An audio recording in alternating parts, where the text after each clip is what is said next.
할렐루야. 또 한 주가 지나갔습니다. 하나님께서 우리와 함께 하신 귀하고 복된 시간이었을 줄로 압니다. 우리 눈에 보이진 않았지만 또 우리가 느낄 수는 없었지만 그러나 하나님께서는 우리와 동행하셨고 우리와 함께 하셨으면 좋겠습니다. 이 시간 그런 하나님 앞에 한 마음으로 예배하며 나가기를 원합니다.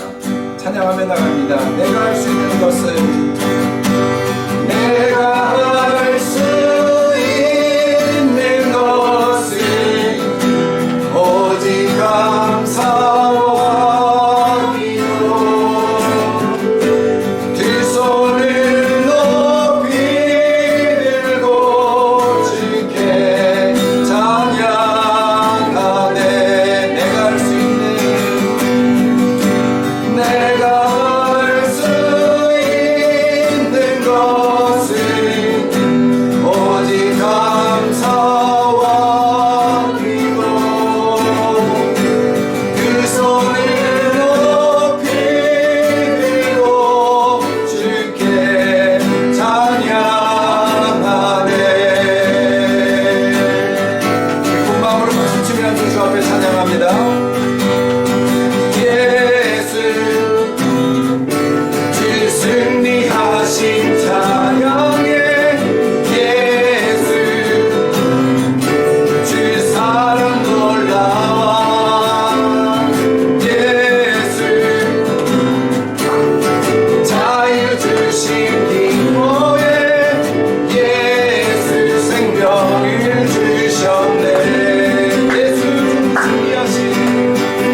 이제 우리 다 함께 마음과 정성과 힘을 다하여 살아계신 하나님을 경배하며 찬양으로 더 가까이 나아가겠습니다. 찬양하며 주님 앞에 나아갑니다. 찬양하며 주님을 예배할 때 하늘 가득한 주의 영광 보리라. 나를 통하여 나의 입술을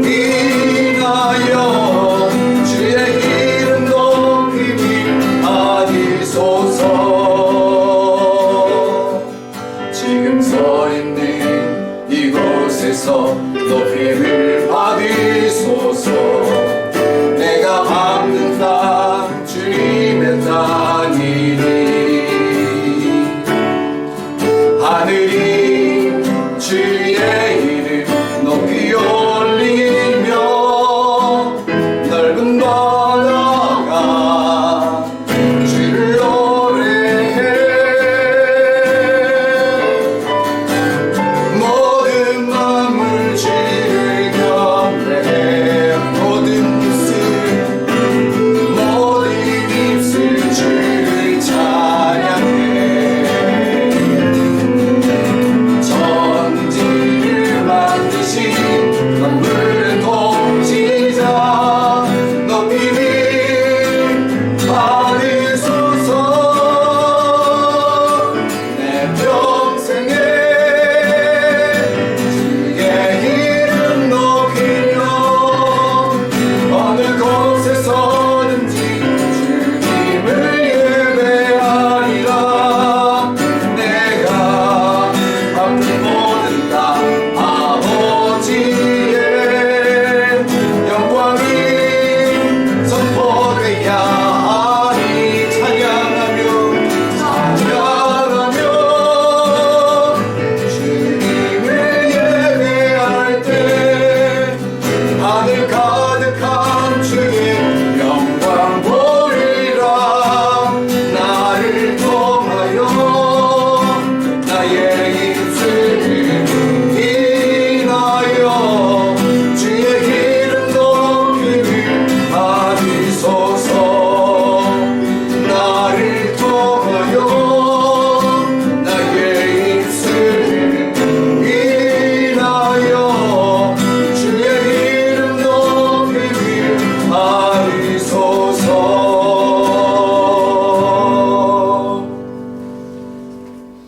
할렐루야. 새 노래로 여호와께 노래하며 성도의 모임 가운데서 찬양할지어다. 기록한 판결대로 그들에게 시행할지로다. 이런 영광은 그의 모든 성도에게 있도다. 할렐루야. 하나님 아버지 감사합니다. 새 노래로 주님을 찬양합니다. 주의 판결을 우리에게 시행하여 주옵소서. 하늘에서 놀라운 주의 음성을 바라시고 오늘 우리가 주님 앞에 드리는 예배 가운데 임재하여 주옵소서. 모든 입술이 주를 찬양합니다. 주님, 우리 가운데에 주님의 영광을 나타내 주시옵소서. 이 예배를 주님 홀로 영광 받으시길 간절히 원하오며 예수 그리스도의 이름으로 기도하옵나이다. 아멘. 이제 주님 앞에 우리의 모든 허물과 나약함을 내려놓고 주님의 도우심과 주님의 용서하심, 주님의 자비하심을 구하며 시간 나아가길 원합니다. 예배자로 합당치 못한 우리의 모습 다 내려놓고 주님 앞에 회개하며 기도합니다. 주여, 우리를 불쌍히 여겨 주시옵소서. 다 함께 기도하겠습니다.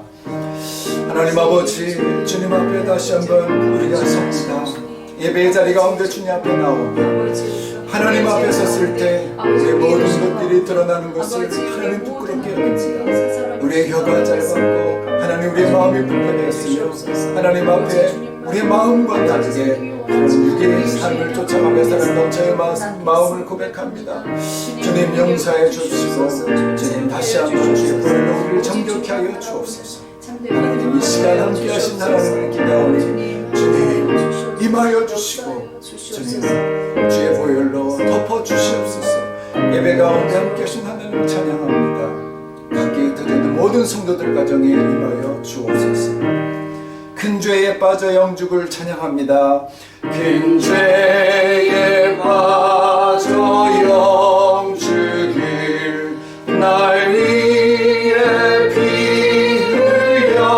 흘렸으니 주 형상대로 빚으사 날 받아주소서.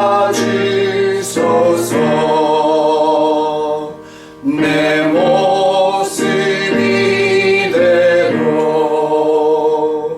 주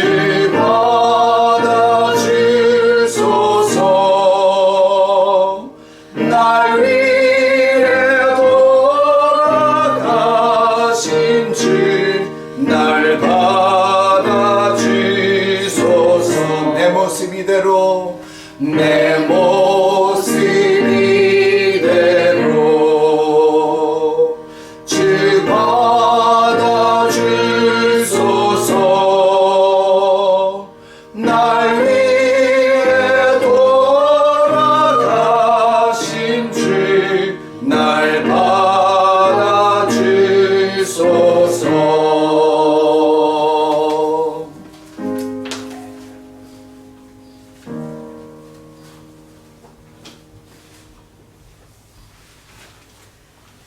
존귀하신 주님, 우리를 향하신 변함없는 은혜와 사랑에 감사드립니다.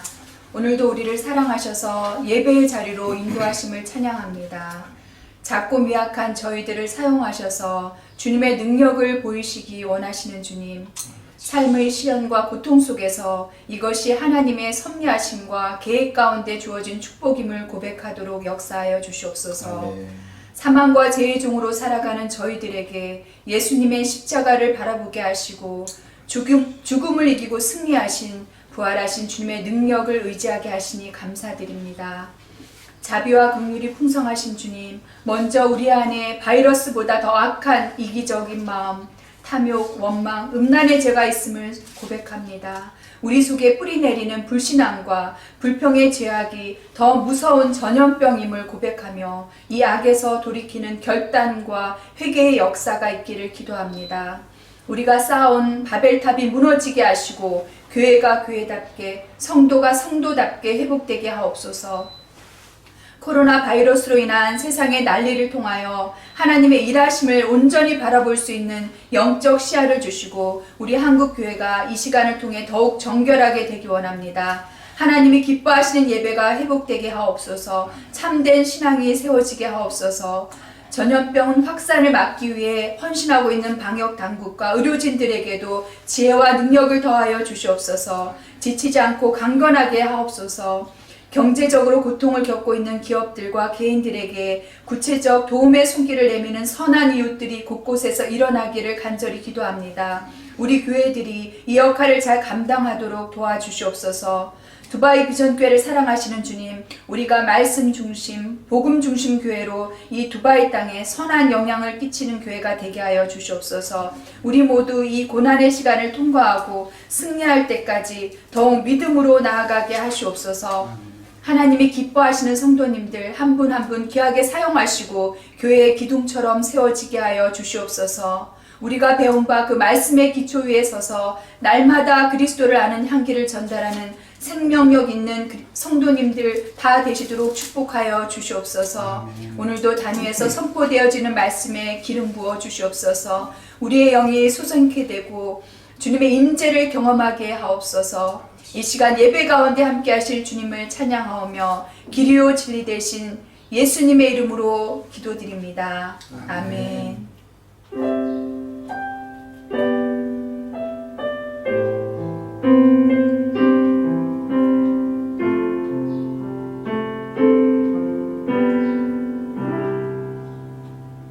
제목이 뭐예요? 아베 축복. 네, 야곱의 축복. 아베 축복. 너는 담장 너머로 뻗은 나무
귀한 찬양 감사합니다. 우리 김주현 집사님 가정에서 지난주에 열심히 연습하셔서 우리 찬양하는 영상 보내오셨습니다.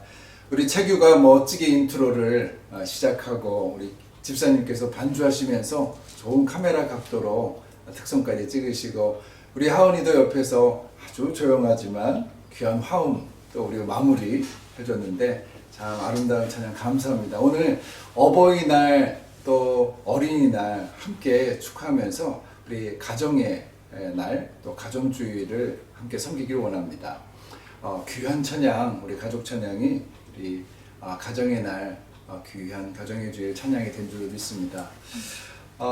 제가 개인적으로 우리 아이들 다 이곳에 모아서 선물도 주고 축하해 주었으면 좋겠는데 우리 온라인 예배 드리는 관계로 우리 함께 선물 건네고 축복하지 못하지만 이 시간 함께 여러분 손을 올리고 아이들의 머리에 손을 올리고 또 가슴에 안으면서 축복기도 했으면 좋겠습니다. 시간 함께 기도하겠습니다. 할렐루야. 하나님 아버지, 우리에게 귀한 생명을 주시고 다음 세대에 하나님의 나라를 함께 이루어갈 놀라운 우리의 자녀를 주신 인하여 감사합니다. 하나님, 이들이 정말 어렵고 힘든 이 복잡한 세상에 살아갈 때 하나님께서 길이 되시고 진리가 되시고 하나님 등불이 되어 주셔서 이들이 주님 말씀 따라 살며 이 세상을 변화시키는 하나님의 놀라운 청지기들로 살아가게 하여 주옵소서. 각 가정에게 맡기신 귀한 생명, 저들이 그 가정마다 하나님이 아이들을 통해서 하나님 기쁨을 느끼게 하시고 하나님의 심령을 알게 하시고 또 이 아이들은 하나님 정말 이 부모님께 효도하는 귀한 아이들로 자랄 수 있도록 축복하시고 기름 부어 주옵소서. 필요한 모든 것들과 또한 하나 함께 해야 될 귀한 만남들 주님께서 예비하시고 아름답게 인도하여 주옵소서. 예수 그리스도 이름으로 기도합니다. 아멘. 제가 대표적으로 저희 또 우리 아이인 우리 의겸이에게 선물을 증정합니다. 그리고 나머지 우리 아이들은 제가 주중에 가능하면 찾아가서 그 선물 좀 전달하도록 하겠습니다. 자, 축복합니다. 우리 박수로 감사합니다. 네, 축복합니다. 우리 어버이날을 기념해서는 저희 교회 지금 이곳에 계신 분은 우기야 장로님, 김문영 권사님이신데 마찬가지 두 분에게도 선물을 가지고 이번 주에 함께 찾아뵐 것입니다. 하나님께서 우리 교회에 허락하신 이 귀한 가정들, 또 우리 아이들, 부모님들, 주님께서 동행하시는 가운데 이 귀한 세대를 통해서 하나님이 우리 교회를 축복하시고 또 부흥하는 놀라운 축복 허락할 줄 믿습니다. 계속해서 저희가 온라인 예배를 드리고 있는데 또 함께 참여하시고 이렇게 우리 여러분이 특송으로 함께 하셨듯이 또 MR도 좋습니다. 뭐 음악 틀어놓고 아니면 그냥 반주 없어도 귀한 하나님의 음성, 주신 음성을 가지고 주 앞에 찬양하며 예배에 참석하기를 바랍니다. 어디 있든지 간에 하나님께서 우리 함께 하시고 우리 찬양을 들으신 줄 믿습니다. 오늘 하나님께 주시는 말씀 함께 나누기 원합니다. 요한복음 5장 말씀입니다. 요한복음 5장 1절부터 9절까지 말씀입니다. 요한복음 5장 1절에서 9절 말씀입니다. 찾으신 줄 알고 함께 읽겠습니다. 5장 1절 말씀 제가 먼저 읽습니다. 이는 하나님의 말씀입니다. 그 후에 유대인의 명절이 되어 예수께서 예루살렘에 올라가시니라. 예루살렘에 있는 양문 곁에 히브리 말로 베데스다라 하는 못이 있는데 거기 행각 5이 있고 그 안에 많은 병자, 맹인, 다리 저는 사람, 혈기 마른 사람들이 누워 물의 움직임을 기다리니 이는 천사가 가끔 못에 내려와 물을 움직이게 하는데 움직인 후에 먼저 들어가는 자는 어떤 병에 걸렸든지 낫게 되밀어라. 거기 38해 된 병자가 있더라. 예수께서 그 누운 것을 보시고 병이 벌써 오래된 줄 아시고 이르시되 내가 낫고자 하느냐. 병자가 대답하되 주여 물이 움직일 때에 나를 못에 넣어주는 사람이 없어 내가 가는 동안에 다른 사람이 먼저 내려가나이다. 예수께서 이르시되 일어나 내 자리를 들고 걸어가라 하시니 함께 읽습니다. 그 사람이 곧 나아서 자리를 들고 걸어가니라. 이날은 안식일이니. 아멘. 함께 기도합니다. 하나님 아버지, 주님께서 이 예배 가운데 함께 하시되 특별히 말씀으로 우리에게 계시하는 놀라운 시간, 주 앞에 우리의 마음을 모두고 귀를 엽니다. 주님 함께 하시고 우리의 눈을 밝히시고 우리의 심령을 열어서 주의 말씀을 받고 그 말씀 따라 사는 승리하는 삶들 되게 하여 주옵소서. 예수님 이름으로 간절히 기도합니다. 아멘. 이번 주 그 동대문구의 어느 교회에서 성도들에게 엽기적인 행동을 강요했다는 뉴스가 나왔는데, 이로 인해서 한국교회가 또 한 번 부끄러움을 당하는 그런 일이 있었습니다.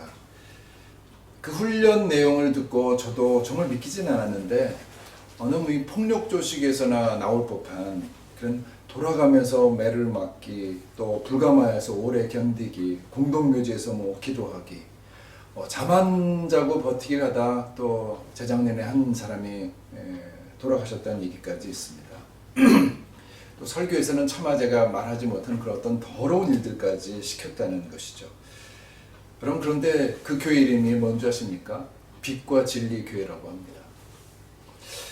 빛과 진리는 고사하고 암흑세계나 이단 교회에서 일어날 수 있는 일을 빛의 이름으로, 진리의 이름으로 그렇게 행했다는 것입니다.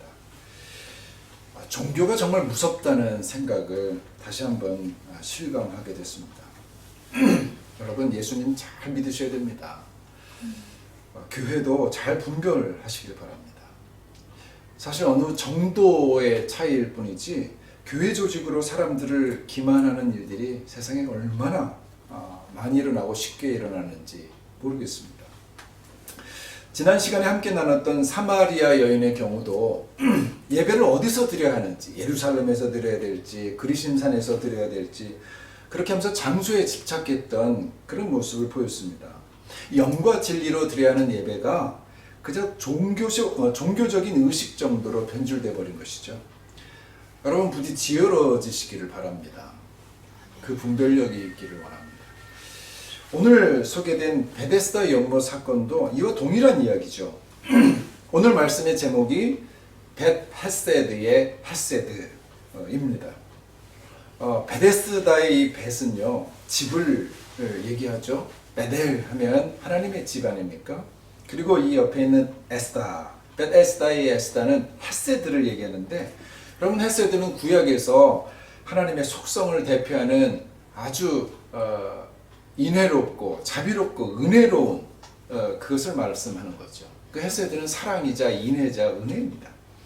그러니까 벳 에스다라는 얘기는 벳 헤세드라는 의미인데, 자비의 집, 은혜의 집, 인애와 사랑의 집, 이런 뜻이겠죠. 하지만 아이러니컬하게도 이 은혜의 집이라는 이곳에는 은혜가 전혀 없었습니다. 오히려 지독한 경쟁이 있었고, 그 경쟁에 도태하면서 절망에 빠지는 그런 것만 있을 뿐이었죠. 마치 빛과 진리 교회의 어둠과 기만이 팽배했던 것 같은 모습입니다. 하지만 무늬만 은혜의 집이었던 이곳에 진짜 은혜 자체이신 그 예수님이 오시게 되면서 베데스다의 의미가 다시 회복되는 놀라운 기적이 일어난 사건이 오늘 이야기입니다. 자, 이제 1절 말씀을 함께 읽겠습니다. 1절 말씀 다시 한번 읽겠습니다. 시작. 그 후에 유대인의 명절이 되어 예수께서 예루살렘에 올라가시니라. 자, 그 후에. 그 후에란 사도 요한이 자주 사용하는 단어입니다. 근데 여기서는 어떤 구체적인 때를 이런 지칭을 표하는 것보다는 앞의 내용을 이어주는 말로써 이해하는 것이 좋습니다. 즉 지난주에 우리가 왕의 신하의 아들을 치유하는 두 번째 표적을 봤었죠. 바로 그 이유를 말하는 겁니다. 즉 베데스다 연못의 이 기적은 어느 명절인지는 모르지만 유대인의 명절에 장소는 예루살렘에서 일어난 세 번째 표적이라는 것이죠. 그러니까 두 번째 표적 후에 세 번째 표적을 행하시는 그때를 설명하고 있는 것이죠. 사실 두 번째 표적과 세 번째 표적 이 모두가 은혜, 곧 헤세드와 관련된 표적입니다. 그리고 오늘 보면 9절에 의하면 그날이 마침 안식일이었다 이렇게 또 알려주고 있습니다. 그러니까 정리해보면 이 표적은 유대인들에게 종교적으로 가장 의미가 있고 소중한 시간과 장소에서 벌어진 사건이라는 것입니다. 명절입니다. 예루살렘입니다. 게다가 그날은 안식일입니다. 그러니까 민족의 대축제이면서 또 종교적 의식의 절정적인 그런 순간이죠. 그러니까 모두가 즐거워하고 하나님의 축복을 기대하는 그런 시간입니다.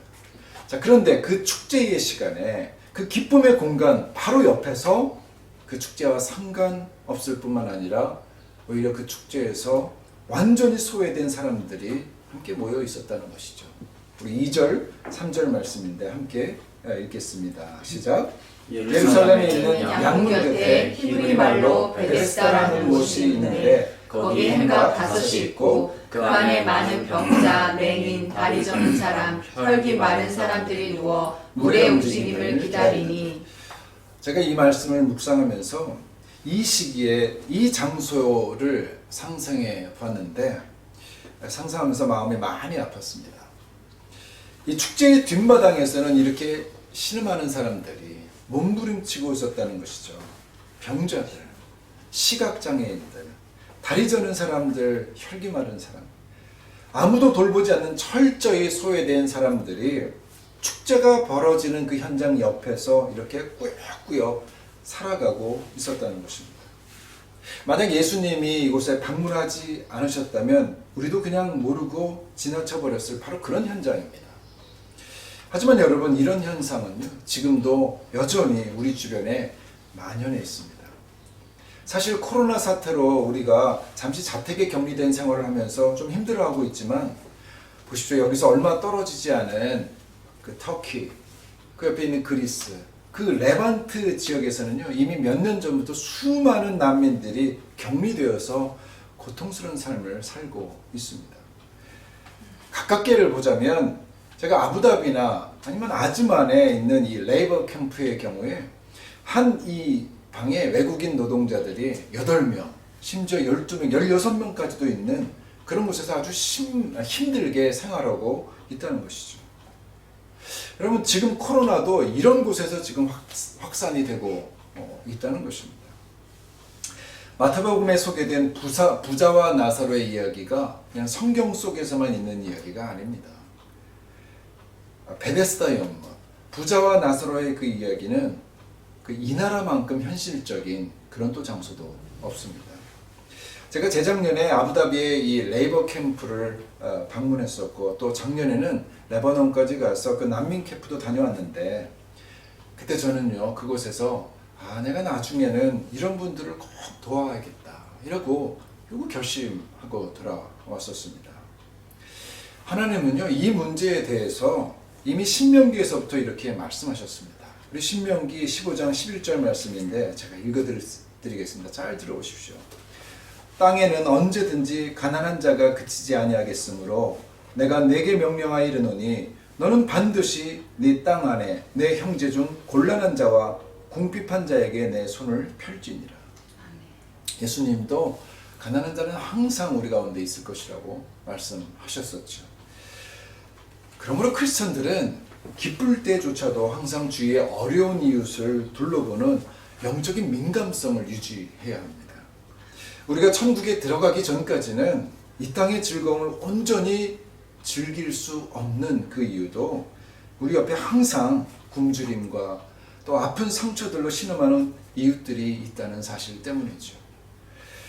제가 바라기는 저희 교회가 앞으로 선교와 더불어서 이런 사람들을 위해서 구제와 긍휼의 사역을 활발히 펼칠 수 있기를, 그런 교회가 되기를 간절히 소망합니다. 저희 가정도 이런 구제 사역을 위해서 목적금금 드리고 있습니다만 하나님께서 반드시 저희 교회를 아름답게 그 사역에 사용할 줄 믿습니다. 자, 다시 본문으로 돌아가 보면 베데스다 연못 주변에 5개나 되는 행각이 있어서 많은 병자들이 모였습니다. 그 이유는 이곳에 이상한 전설이 흘러오고 있기 때문이죠. 우리 4절 말씀 같이 읽습니다. 4절입니다. 시작. 이는 천사가 가끔 못에 내려와 물을 움직이게 하는데 움직임 위에 먼저 들어가는 자는 어떤 병에 걸렸든지 낫게 되밀어라. 여러분, 이것이 종교죠. 거짓 종교입니다. 가난하고 약한 자들에게 거짓된 희망을 심어주고 평생을 속고 살게 만드는 것. 여러분, 이것이 거짓 종교의 속임수죠. 여러분, 생각해 보십시오. 정말 우리가 믿고 있는, 우리가 알고 있는 그 하나님이 이런 일을 행하시겠습니까? 어느 날 성전 옆에다 연못을 하나 이렇게 만들어 놓고 그 이름을 은혜의 집이다 이렇게 붙입니다. 그리고 가장 비참한 사람들을 그곳에 모이게 만듭니다. 그리고 가끔씩 천사들을 보내서 한 사람만 치료해주는 그런 은혜를 베푼다는 것이죠. 그런데 그 은혜라는 것도 신호를 딱 보내면 먼저 그걸 보고 뛰쳐나오는 바로 그 한 사람만 성착순으로 고쳐주는 그 은혜라는 것이죠. 여러분, 얼마나 이게 잔인한 모습입니까? 신체 조건이 열악한 사람일수록 병 낫기가 더 힘들어지는 그런 지금 구조를 만들어 놓은 거죠. 보십시오. 물이 동하는 것을 볼 수 있어야 하는데 맹인, 시각장애인이 어떻게 그것을 보고 먼저 뛰어들어갑니까? 자, 그것을 봤다고 해도 다리를 절거나 혈기 마른 사람이 어떻게 먼저 움직여서 그 물속에 들어갈 수 있다는 말입니까? 맹인이 먼저 들어갈까봐 아무 소리 안 하고 그걸 봤으면 몰래 기어서 물속으로 들어가는 그 모습. 여러분, 이것이 은혜입니까? 가장 열악한 사람들이 가장 절망하게 되는 현장이 바로 베데스다죠. 그렇다면 이것은 은혜의 집이 아니죠. 아주 무자비한 현장이죠. 은혜가 없습니다. 눈치와 경쟁과 이기심으로 가득한 아주 전형적인 세상 한복판의 모습이죠. 거룩한 예루살렘 성전 바로 옆에 은혜의 이름을 가진 절망의 늪이 존재하고 있었다는 사실이죠. 근데 여러분, 이런 일이 현재도 우리 주변에서 계속 일어나고 있다는 거예요. 우리가 눈만 안 돌렸죠? 이런 일들은 옆에 얼마든지 지금 일어나고 있습니다. 심지어 교회 안에서도 일어나죠. 자, 5절 말씀 함께 읽길 원합니다. 5절 말씀입니다. 시작. 거기 38에 된 병자가 있더라. 자, 이제 그들 중에서도 가장 열악한 한 사람이 소개됩니다. 이름은 모릅니다. 그 이름보다 더 중요한 것이 뭔가 38년 된 병이 있었다는 것이죠. 자, 병이 그 사람의 가치를 설명해주는 그런 사람입니다. 그러니까 인생 전체가 아주 비참한 그런 사람이죠. 당시에 이 평균 수명이 40세가 되지 않았다고 합니다. 그렇다면 38년 동안이나 병들어서 혼자 움직이지 못했다. 여러분, 그렇다면 그의 삶은 도대체 어떤 의미가 있는 삶일까요? 우리 상황을 보면 가족도 없는 것 같죠. 옆에 친구도 없어 보입니다. 그래서 자기를 물이 동할 때 물속에 드러내줄 그런 사람도 없는 거죠. 삶의 희망이라고는 그저 물이 동할 때 그냥 들어가서 회복되는 거예요. 이 짧은 이 5절 말씀을 읽는데 마음이 참 서글퍼집니다. 다시 읽고 다시 읽어봐도 38해 된 병자, 이름도 없는 사람, 아무도 거들떠보지 않는 사람, 그냥 오로지 병이 낫는 것이 삶의 목적인 사람. 뭡니까? 그저 살기 위해 사는 사람. 이보다 더 무가치한 인생을 사는 사람이 있을까? 설사 이 병을 낫게 해준들 이제 얼마 남지 않은 그의 삶이 도대체 어떤 의미가 있을까? 그런 의문이 드는 거죠. 근데 여러분, 이 사람 앞에 지금 예수님이 나타나십니다. 가장 무의미할 것 같은 인생 앞에 주님이 나타나셨습니다. 그리고 창조주의 다정한 음성을 들려주십니다. 우리 6절 말씀 같이 읽겠습니다. 시작. 예수께서 그 누운 것을 보시고 병이 벌써 오래된 줄 아시고 이르시되 내가 낫고자 하느냐. 저는 6절 이 말씀이 참 좋습니다. 주님은 그를 아십니다. 그의 상태를 이미 알고 계셨다는 것이죠.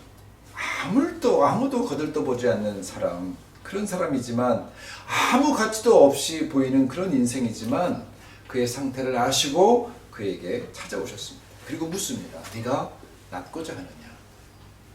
대다수의 사람들은 이 본문을 읽으면서 아니 왜 예수님이 이런 질문을 하실까? 그렇게 의아하죠. 38년 동안이나 병이 들어서 그냥 그 병만 낫기를 바라서 그 연못가에 누워있는 사람에게 왜 이런 낫고자 하느냐 하는 당연한 질문을 하냐는 것이죠. 여러분, 그런데 이 의문에 답을 구하기 전에 저는 5절, 6절 이 짧은 말씀, 이 두 구절이 얼마나 은혜로운 말씀인가. 저는 그렇게 묵상이 됩니다. 여러분, 아무 가치도 없는 인생을 사는 사람, 그냥 잠시라도 건강한 몸으로 살다가 죽는 것이 소원인 사람, 친구도 없고 가족도 버린 그런 사람, 그 사람을 주님께서 찾아주셨다는 이 사실, 이 자체가 여러분 은혜 아닙니까?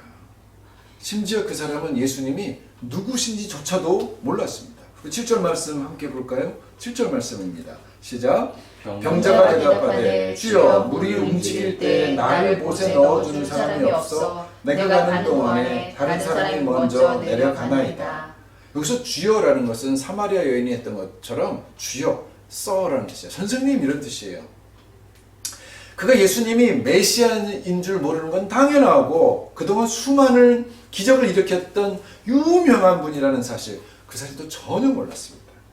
그래서 이 병자는 예수님께 병낫기를 구하지조차 못했습니다.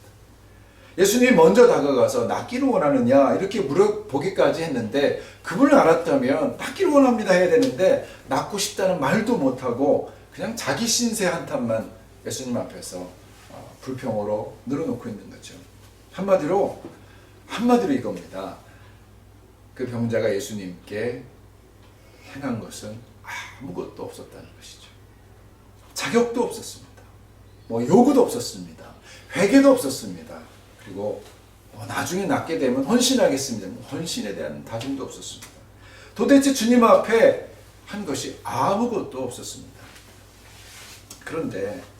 그런데도 주님이 그저 그에게 다가가신 거죠. 아무 조건 없이 예수님께서 찾아오신 것이죠. 여러분, 이 사실이 얼마나 감사합니까? 우리에게 얼마나 희망을 줍니까? 예수님은 그런 분이시거든요. 사마리아 여인도 그저 물 기르러 우물가에 갔을 뿐이죠. 예수님 몰라봤습니다. 오히려 유대인 남자라고 경계까지 했습니다. 하지만 이 여인이 혹시 달아날까봐, 피하고 도망갈까봐 예수님은 그에게 조심스럽게 다가가면서 질문을 하시죠. 그렇게 구원해 주셨습니다. 그런 분이 바로 우리 예수님이십니다. 그러므로 여러분, 아무 조건 없이 그냥 예수님께 나아가십시오. 그냥 가장 낮은 모습으로 주님의 긍휼함을 구하십시오. 병자의 주변에 여러 다른 환자들이 많았겠죠. 5 행각이나 있었으니까. 그러나 주님은 그 중에서도 가장 비참한 자에게 다가가셨습니다. 그러므로 주님 앞에 나오지 못할 사람이 없습니다. 여러분, 이것이 바로 3번째 표적을 기록한 이 요한복음 성경의 의도죠. 누구나 주님의 은혜를 입을 수 있다는 사실이죠. 할렐루야. 아멘. 38년 된 병자를 일으키신 이 이야기는 사마리아 여인의 경우나 또 바로 앞장에 소개된 왕의 신하의 경우나 이보다 더 은혜가 넘치는 이야기입니다. 자, 이 병자는요, 병만 있었던 것이 아닙니다. 다음 주에 함께 읽겠습니다만 14절 말씀에 의하면 예수님이 이에게 낫게 해주고 다시는 죄를 범하지 말라고 그렇게 권면하실 만큼 이 사람은 부정한 죄인이었다는 것이죠. 그러나 이 모든 것들이 예수님이 그를 찾아가지 못하게 만드는 장애물은 되지 못했습니다. 여러분, 그럼 예수님을 찾으십시오. 그러니까 어떠한 조건에, 어떠한 죄에, 어떠한 더러운 모습, 어떠한 누추함을 가지고 있다 할지라도 주님 앞에 나가기 원합니다. 지금도 주님이 우리에게 묻고 계십니다. 네가 낫기를 원하느냐? 사실 엄밀한 의미에서 우리가 주님께 드릴 것 아무것도 없지 않습니까? 과연 우리가 38년 된 이 병자보다 더 가치 있는 사람들일까요? 그 사람보다 내가 좀 더 배웠고 조금 더 가진 것이 있고 내가 좀 더 능력이 있다고 해서 내가 그보다 정말 더 존재, 가치가 있는 그런 사람일까요? 내가 사는 1년이 이 병자가 사는 1년보다 더 가치 있는 삶일까요? 자, 생각해 보십시오. 여러분, 내가 가지고 있는 것이 하나님의 영광에 얼마나 도움이 될 것 같습니까? 여러분 11절 많이 하고 헌금 많이 하면 하나님이 큰 영광을 받으실까요? 여러분 나라는 존재는요 없어져도 하나님의 영광에 사실 아무 지장이 없습니다. 여러분 바다에 빗방울 하나 떨어졌다가 사라지는 것, 여러분 그것이 바닷가에 무슨 티가 나겠어요? 아무 티도 안 납니다. 우리는 사실 영원하신 절대자 앞에서 그렇게 가치 있는 존재가 아닙니다. 성경은 얘기합니다. 너희는 잠깐 있다가 사라지는 안개와 같다. 오늘 피었다가 내일 사라지는 들불과도 같다. 여러분 이것이 성경의 말씀이죠. 그런데 창조주이신 그분이 우리에게 다가오십니다. 그리고 그때서야 비로소 우리는 가치를 부여받는 존재가 되는 것이죠. 베데스다 연못에 예수님이 오심으로 그것이 정말 은혜의 집이 된 것입니다.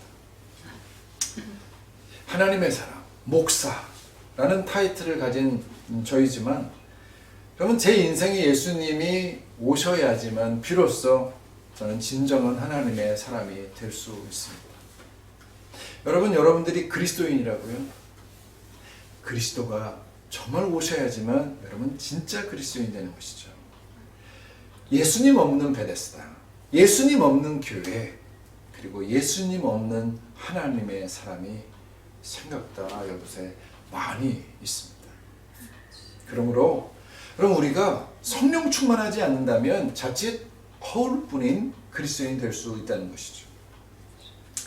그 순간 바로 성령 충만이 없고 예수님이 없는 그 순간, 여러분 그 순간 그곳은 비극의 장소가 되고 그 사람은 비극의 주인공이 됩니다.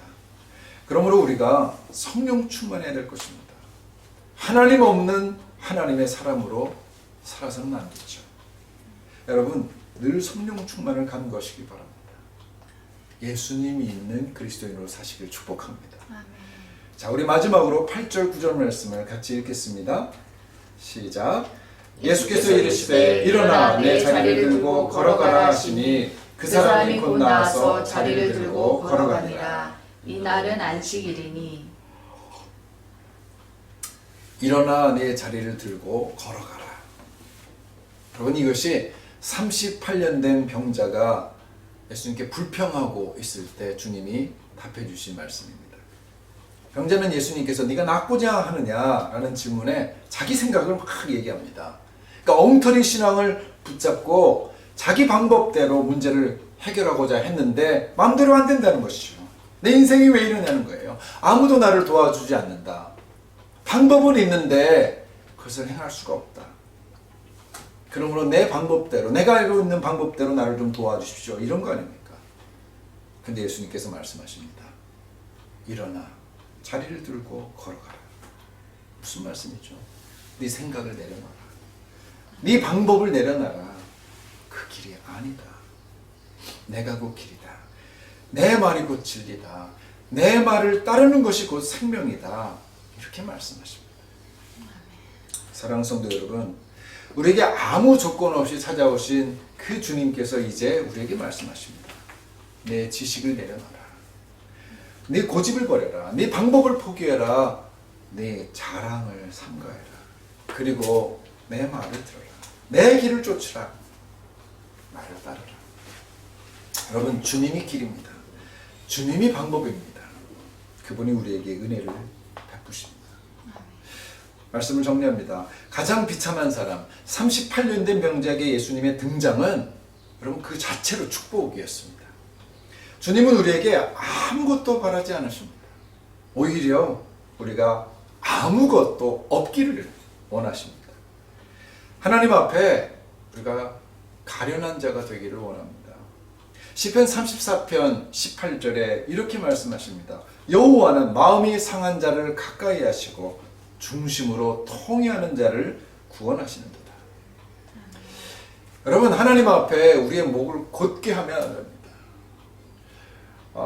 요즘 신명기 말씀을 읽는데 저들은 목이 곧은 백성이라.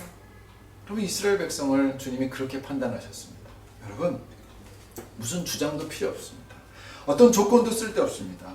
돈을 벌게 해주시면 제가 이만큼 하나님께 드리겠습니다. 저를 낫게 해주시면 평생 주님 앞에 헌신하겠습니다. 여러분, 그것이 아닙니다. 그냥 주님이 말씀하시는 것을 하겠다는 마음만 있으면 충분합니다. 일어나라면 일어날 것입니다. 내 자리를 들고 가라 하면 자리를 들 것입니다. 걸어가라 하시면 뛸 필요도 없습니다. 걷기만 하면 됩니다.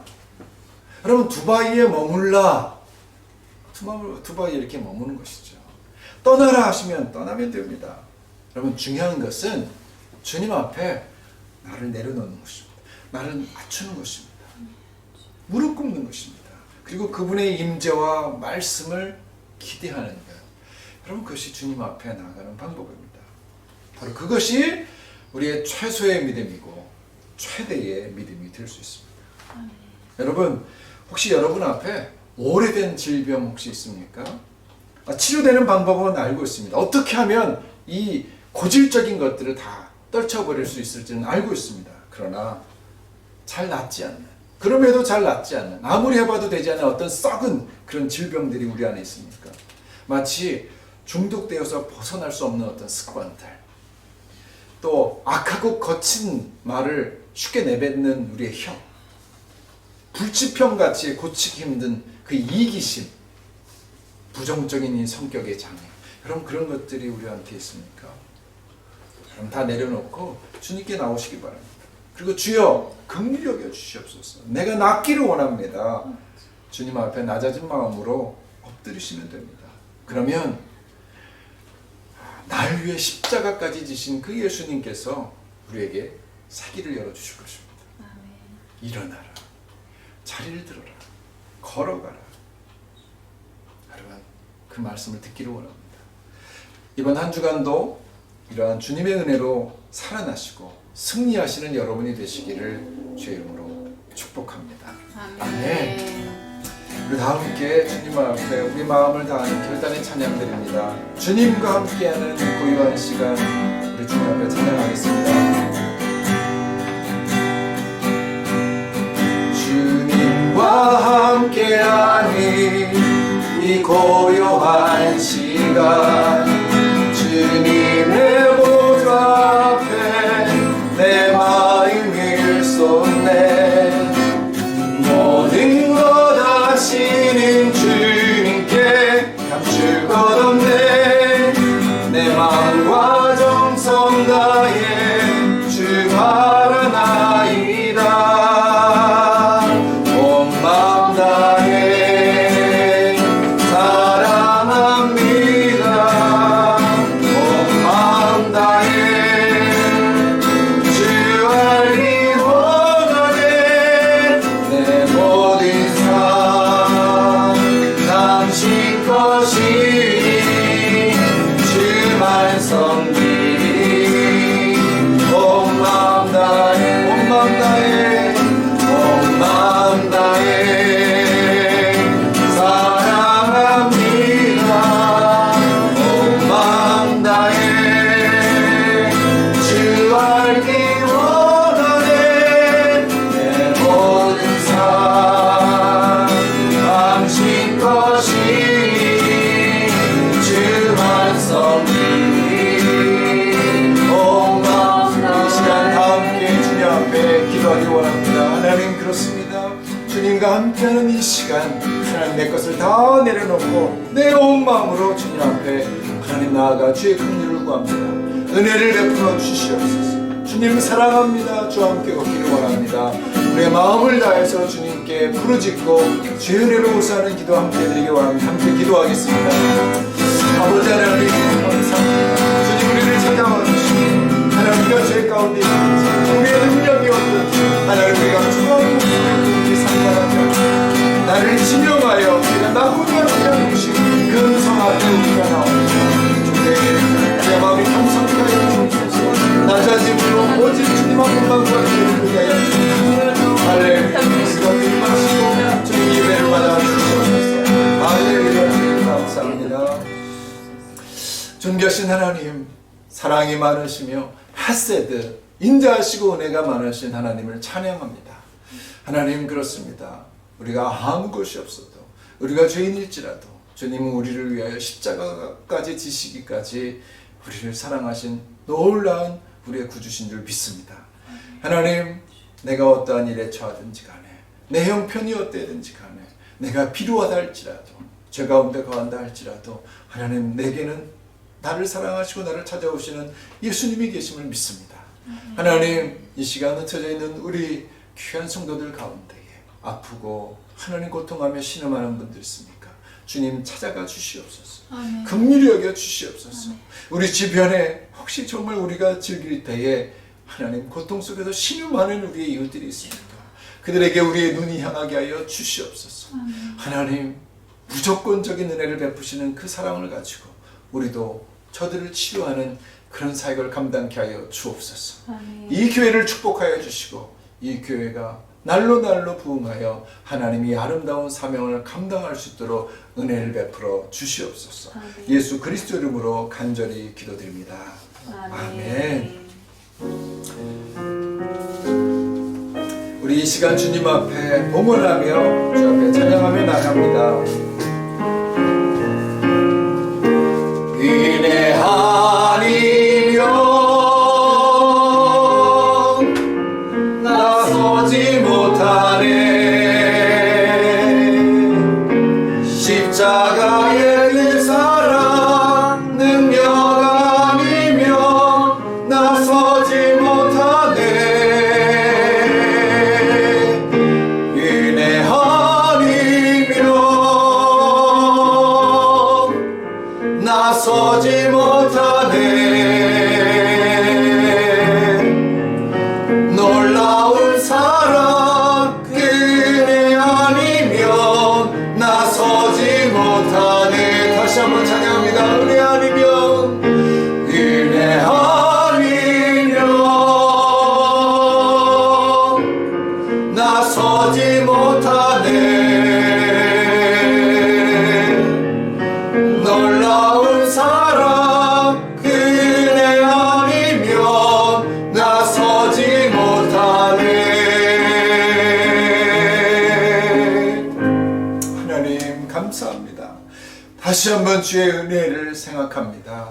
베데스다 연못에 38년 된 병자를 고치신 주님, 우리의 아픔과 우리의 상처를 치유하여 주시고 보잘것없지만 주님의 영광 가운데 사용받을 수 있는 하나님의 은혜를 다시 한번 허락하여 주옵소서. 감사하는 마음, 그 은혜에 하나님 저희들이 기쁜 마음으로 예물을 바칩니다.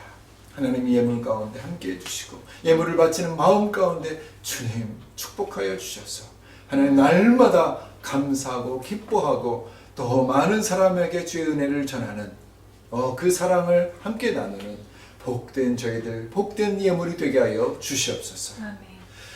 이제는 우리 주 예수 그리스도의 은혜와 하나님 아버지의 놀라우신 사랑하심과 성령님의 임재 역사, 교통 충만케 하시니 주님 앞에 온전한 은혜를 구하는 긍휼한 심령, 낮은 마음으로 주님 앞에 엎드리는, 그리고 그 은혜를 만방에 전하기를 원하는 고개 숙인 주님의 친백성들 머리 위에, 저들의 기도 위에, 간구 위에, 그 생업 위에, 그 가정 위에, 우리 두바이 비전교회 위에 흩어져 있는 선교사들 가운데 이제부터 영원까지 함께 하옵시기를 간절히 축원하옵나이다.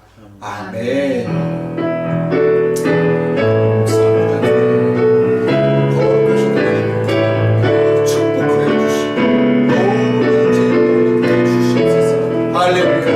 승리하길 원합니다. 아멘. 살아계신 하나님을 찬양합니다. 살아계신 주 나의 작은 소망 걱정된 시 전혀 없네. 사랑의 주내 갈 길이 더하니 내 모든 삶의 기쁨 늘 충만하네. 아멘.